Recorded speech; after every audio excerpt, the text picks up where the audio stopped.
Your call at Morgan Stanley has become consensus so quickly in the last 4 weeks. It wasn't when you first made it. How uncomfortable are you now?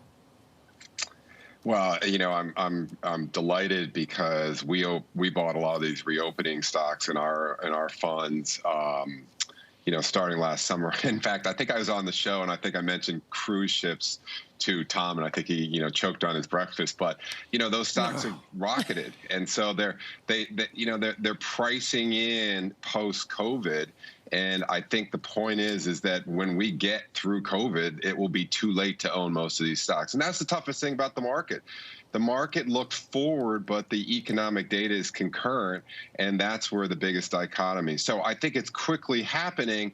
But if you look at the holdings data amongst institutional holders, they're still pretty heavy in tech and those things. So all pullbacks, I think, in the market or in these cyclical sectors, they're not going to pull back much because people are repositioning, investors are repositioning portfolios to capture this cyclicality because they largely missed it until, just as you said, just recently. All right, so let's unpack some of this. And just to be clear, we do have liquid breakfast here on Bloomberg Surveillance all the time, every day. I will say you noted that you did buy the cruise liners and all the travel beaten up stocks earlier in the year. Congratulations. But now you're saying you're probably going to bring down risk heading into year end. How much? And in these cyclicals or just broadly? Sure.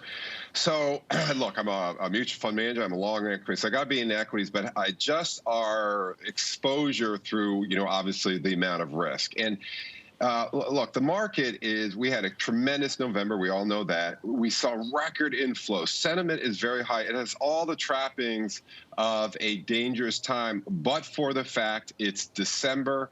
The breadth of the market is very broad, and there is this history of what's called the honeymoon period for new presidents. The market seems to rally between when they get elected and when they come into office.